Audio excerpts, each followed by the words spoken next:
Today, we are joined by Cheese Wilson. Now, today's build is about breaking parts with Sharpened. This is my build for it. We have Inferno's Arrow because it is best in slot and has 2 power slots. Comes with overpower, so that's great. We have lots of power things in here. We're using the Drask helmet with Sharpened in it, Koshai chest piece with Etheric Attunement, Nashor's Grasp with Rage Hunter, Stride of Thorns with Conduit, and Drask's Eye with Conduit. Now, I'm sure that all of you know that breaking parts is important. So, this is kind of just the build that I use when I know that I need a few extra parts instead of just my raw damage kind of builds. So, we will be hunting Frostback Pangar to kind of show off what it's capable of, what it can do. I found him. See that tail? Now, obviously, breaking parts is important for the sole purpose of you need parts to build stuff. So, having a build specifically designed to break parts instead of just kill stuff is an important thing for every Slayer to have in their arsenal. So, this is the build that I use when I want to use the Warpike and still break parts. The Warpike is generally used to wound things, but in this case, we're going to be breaking some things. Let us see what we got. Come on. Beautiful.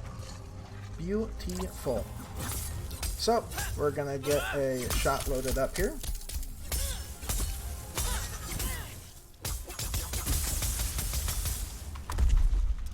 There we go. Load it up. Do some spins. Now start working on his other foot. He could just, like, forget what he's doing. That's also always appreciated. I like to try to wound both of his feet before I break one or the other. Now we're going to move to his face.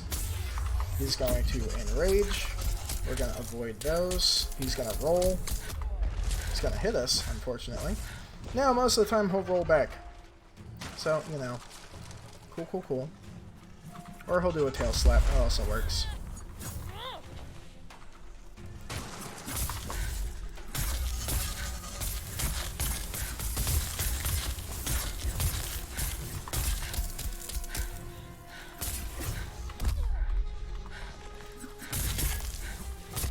Twice in a row, boy.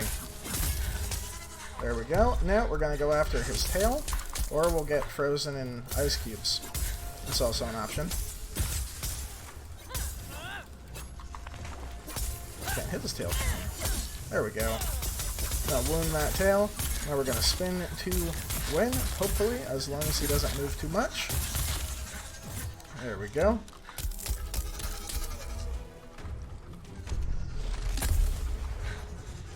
Now we are going to go after his face.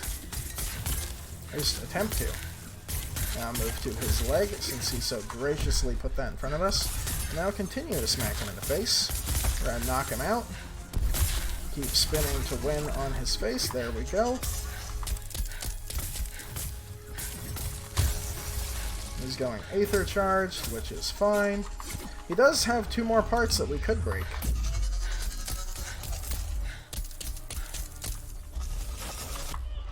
Oh, well, that's a no bueno. There we go. Now roll again? No? As much as I love fighting Frostback Pangar, I always have an issue breaking his little arms. They're always in such a weird spot to hit. Now roll? No? Okay.